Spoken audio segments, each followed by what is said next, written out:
I dumped my boyfriend because my friends said he wasn't in my league, but when I came back begging that night, what he did next left me speechless. Rowan and I met 2 years ago at a harbor festival. I was there with some coworkers from the nonprofit I work for. We were running a fundraising booth for ocean conservation. He approached our booth, made a donation, and we started talking about marine life. He mentioned he worked in maritime logistics, coordinating shipping routes or something. I didn't really pay attention to the details because honestly, it sounded boring as F. But he was different from other guys I've dated. Steady. Calm. Never tried to impress me with BS. He drove a 2015 Honda Civic, lived in a regular one-bedroom apartment in a middle-class neighborhood, wore clothes from Target and Old Navy. On our first date, he took me to this hole-in-the-wall Vietnamese place. Best pho I've ever had, and the whole meal cost maybe $30. For 2 years, things were perfect. Or at least, I thought they were. The problem started about 6 months ago when I got closer with some women from my yoga class, Bree, Astrid, and Keely. They were everything I thought I wanted to be. Bree's boyfriend owned 3 restaurants. Astrid was dating some cryptocurrency investor. Keely's man was in commercial real estate. Their Instagram stories were all champagne brunches, designer bags, trips to Santorini and Dubai. Meanwhile, my Instagram was Rowan and I hiking local trails. Cooking dinner together in his small kitchen. Beach picnics with sandwiches we'd made at home. They started making comments. Subtle at first. Oh, maritime logistics? That's interesting. You're so confident, wearing that dress from Target. I could never. It's cute how you guys are so simple. Sometimes I miss that. Then it got more direct. Girl, you're a smoke show. You could have any guy you want. Don't you want someone more ambitious? You're 27. This is your prime. Why are you settling? The thing is, Rowan never made me feel like I was settling. He paid for most of our dates without making a big deal about it. When my car broke down, he handled the repair costs and just said that's what partners do. When I was stressed about work, he'd show up with my favorite wine and cook dinner. He remembered every little thing I mentioned wanting and would randomly surprise me with it weeks later. But my friends kept pointing out what he didn't do. He didn't have an Instagram. He didn't take me to fancy rooftop bars. He didn't buy me jewelry, except for a simple silver necklace for our anniversary that I loved but they called basic. He didn't have a luxury car or a downtown loft. 2 months ago, Bree's boyfriend threw a party on his friend's yacht. I brought Rowan. He showed up in khakis and a plain blue button-down while every other guy was in designer everything. He didn't know any of the wine labels. He nursed one beer the whole night while the other guys were popping bottles of Dom. My friends were nice to his face, but I heard them in the bathroom. Girl, he's sweet but. Come on. You're too hot for this. He seems like a nice starter boyfriend, but. That night, after we left, Rowan was quiet in the car. Finally, he said, your friends don't like me much, do they? I should have defended him. Instead, I said, they just want what's best for me. He nodded slowly. And what do you think is best for you? I couldn't answer. The final push came 3 weeks ago. Keely had just started dating someone new, a pilot who flew private jets. She couldn't stop talking about how he'd flown her to Aspen for the weekend just because she mentioned wanting to see snow. Astrid's boyfriend had just bought her a Cartier bracelet for their 6-month anniversary. Bree was showing off the keys to the new Mercedes her boyfriend leased for her. Then they asked what Rowan had done for our 2-year anniversary the week before. He'd taken me to the same Vietnamese restaurant from our first date. Then we'd walked along the harbor where we met, and he'd told me he loved me for the 1000th time. It had been perfect to me in the moment, but suddenly, saying it out loud made it sound so pathetic. My friends exchanged looks. 2 years and you're still going to the same cheap restaurant? Has he ever taken you anywhere special? You deserve someone who shows you off, not someone who keeps you hidden in little hole-in-the-wall places. Honestly, I think he knows you're out of his league and he's keeping you small so you don't realize it. That hit different. Was he keeping me small? Was I shrinking myself to make him comfortable? That night, I went to his apartment with my mind made up. He was cooking dinner, salmon with that lemon butter sauce I loved. He'd gotten a promotion at work that day, he said. More responsibility, better hours. He was excited to have more time for us, maybe take that trip to Costa Rica I'd been talking about. I told him we needed to talk. The speech I'd practiced with my friends came out like word vomit. I needed to explore my options. We were in different places in life. I needed someone more ambitious, more adventurous. I needed to level up. I actually used those words, level up, like our relationship was a effing video game. You know what he did? He turned off the stove, plated the salmon, and set it in front of me. You should eat while it's hot, he said. We can talk after. I pushed the plate away. Didn't you hear what I just said? I heard you. But that salmon was expensive, and I made it specially for tonight. So eat first. The calmness threw me off. Where was the begging? The promises to change? The fight? I stood up. I'm breaking up with you, and you're worried about fish? He leaned against the counter, studying me. Then he said something I'll never forget. No, you already broke up with me. You did it months ago when you started letting them determine my worth. I'm just wondering if you're going to eat the last meal I'll ever cook for you. I stormed out. Slammed the door. Sat in my car expecting him to chase after me. He didn't. 3 hours later, the silence was killing me. I texted him, "That's it? You're not even going to fight for us?" Blocked. I called. Straight to voicemail. I drove back to his apartment at 2 a.m. I'd made a mistake. I was emotional. We could work through this. He answered the door in clothes I'd never seen. Not designer labels, but quality. Subtle. Expensive. Like he'd been wearing a costume before and finally changed back into his real clothes. Can we talk? I asked. Sure. But he didn't invite me in. I made a mistake. I was confused. My friends got in my head. Your friends, he laughed, but it wasn't cruel. Just knowing. Want to know something funny about your friends?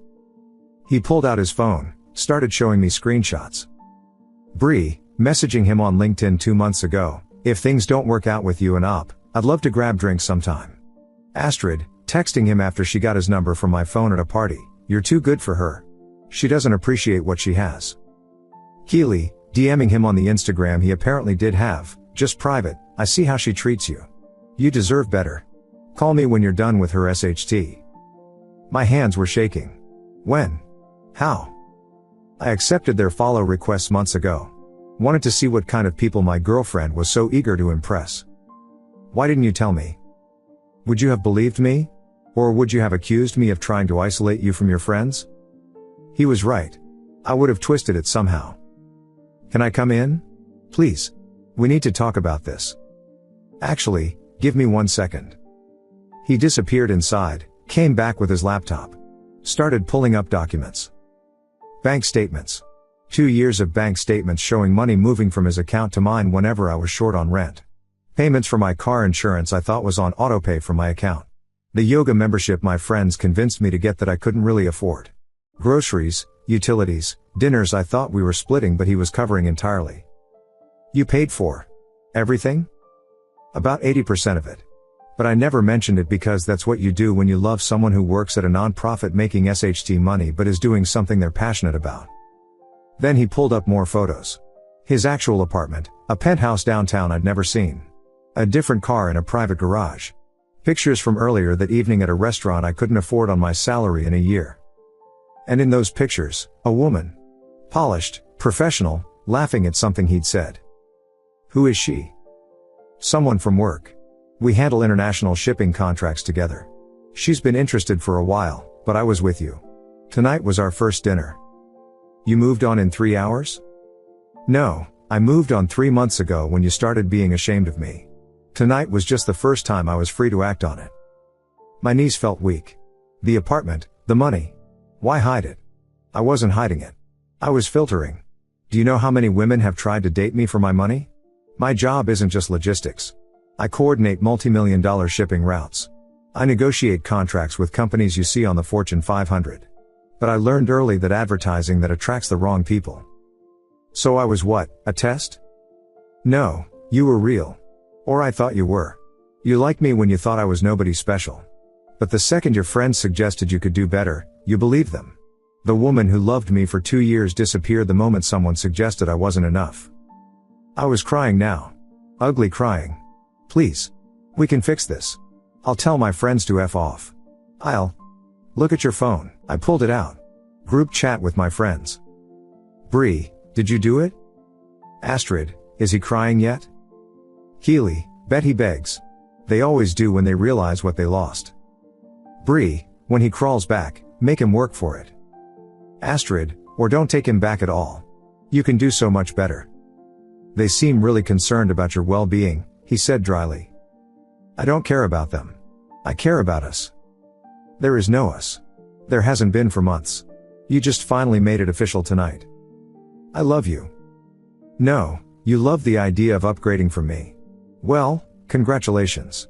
You're free to upgrade now. He started to close the door. Wait. The woman in the photos. Are you dating? Not yet. But she's interested, and more importantly, she knew exactly how much I was worth from day one and still treats me like a person, not a stepping stone or a meal ticket. Funny how that works. The door closed. I stood in that hallway for an hour, calling, texting, trying everything. Nothing went through. I was blocked on everything. The next morning, I tried to make things right. I went to the harbor, to the Vietnamese restaurant, places I thought he might be. Nothing. I didn't even know where his real apartment was. I called his office from my work phone. The receptionist said he was on leave for the next 2 weeks. Something about a trip to Monaco, she added. With his girlfriend. Girlfriend. 2 weeks, and I was already replaced. Update 1. I thought it couldn't get worse. I was wrong. My friends, those amazing friends who only wanted the best for me? Gone.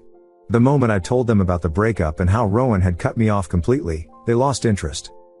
Wait, he's not trying to win you back? What kind of man just walks away like that? See? We told you he wasn't SHT. I tried to explain about the money, the penthouse, the real job. They didn't believe me at first.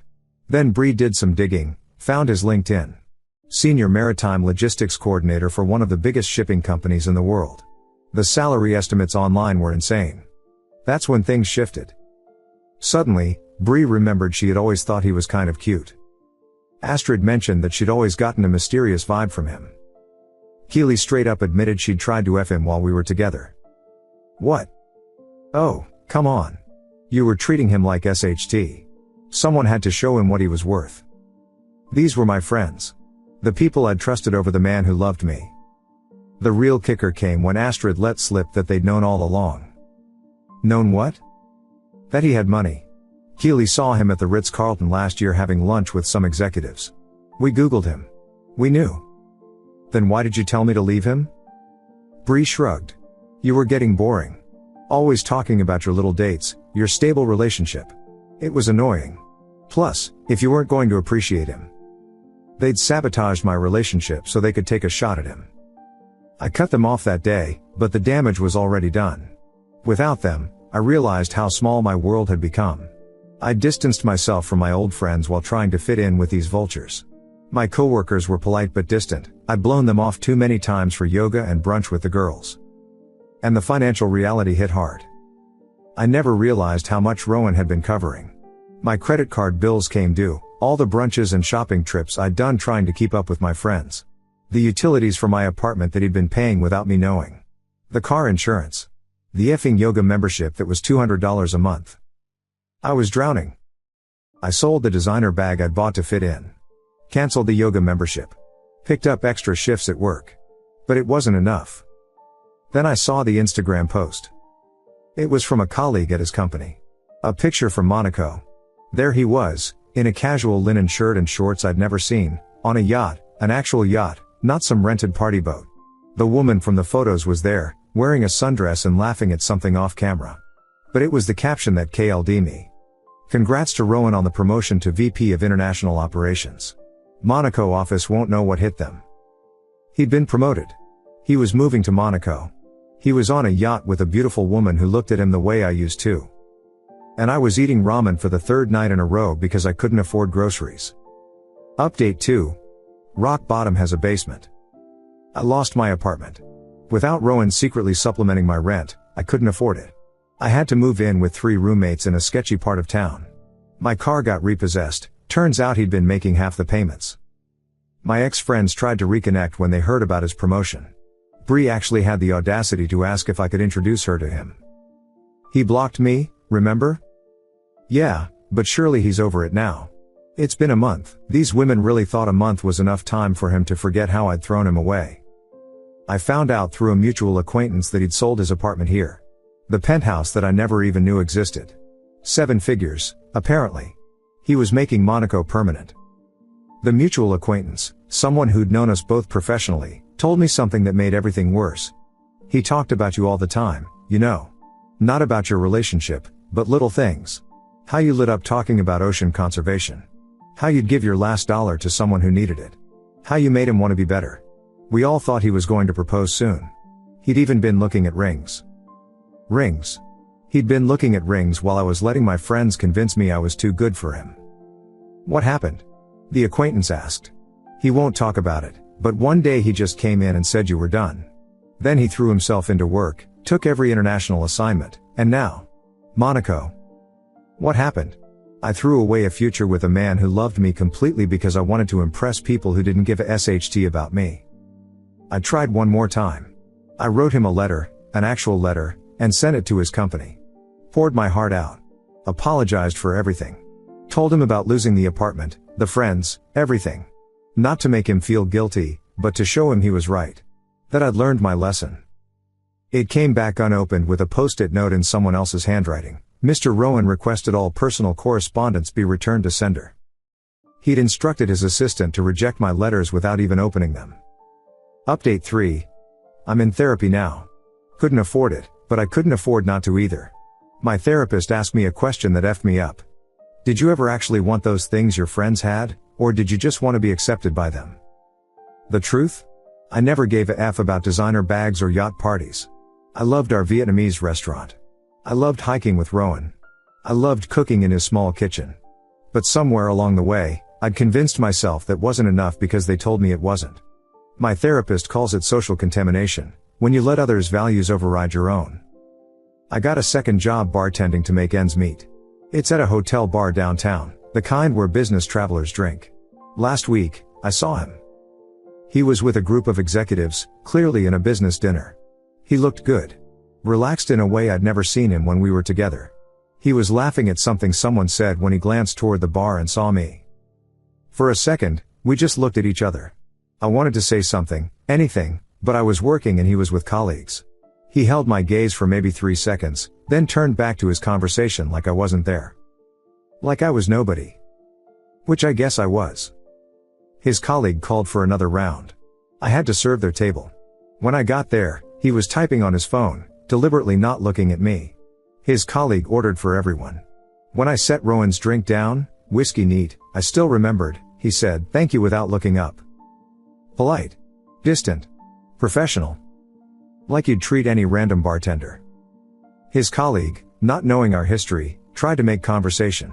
"You new here? Haven't seen you before." Before I could answer, Rowan cut in. "She's working. Let her do her job." Not cruel, but firm. A clear message, don't engage. When they left, there was an envelope on the table with my name on it. Inside was $1,000 cash and a note. For the utilities I covered. We're even now. Please don't contact me again. $1,000. That was what our entire relationship was worth to him now. A debt to be settled. I cried in the bathroom for 20 minutes. My manager had to send me home.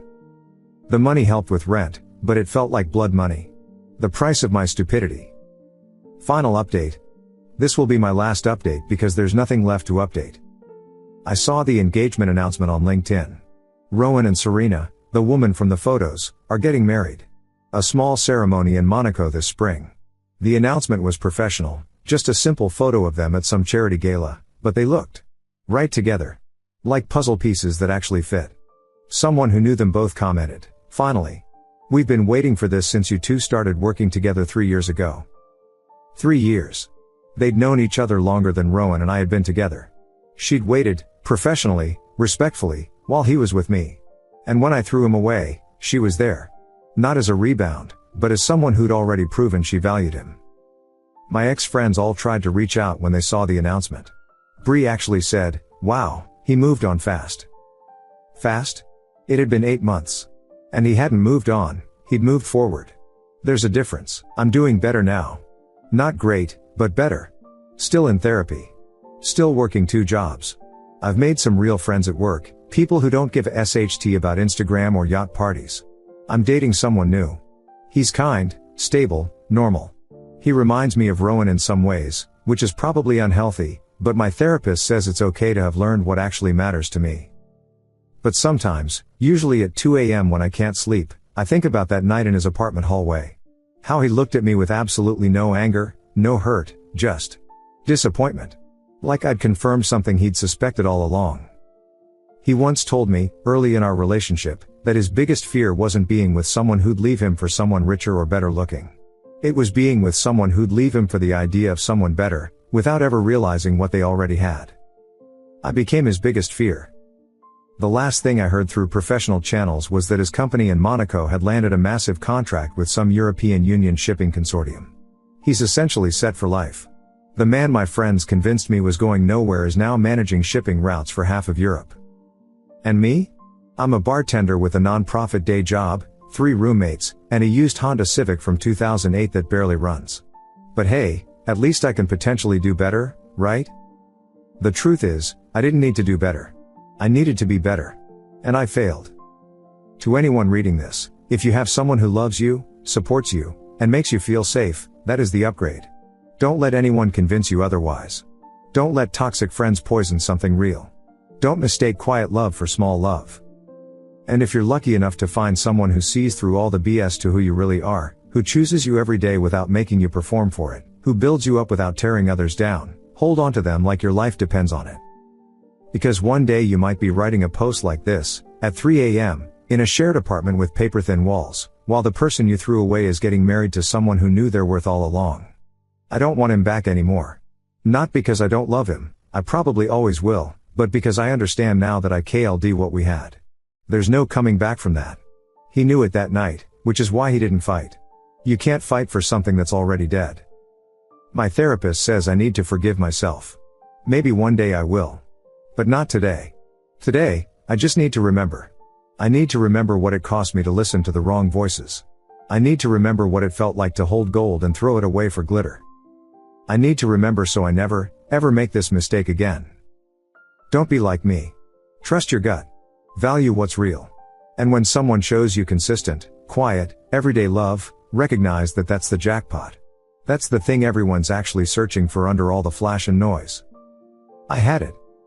I lost it. And I have to live with that for the rest of my life. Edit, for those asking why I'm posting this, partly because I need to tell someone, anyone, and partly because if even one person reads this and looks at their partner differently tonight, maybe something good can come from my F up. Hold them tight. Tell them you love them. And don't let anyone else's voice matter more than your own heart.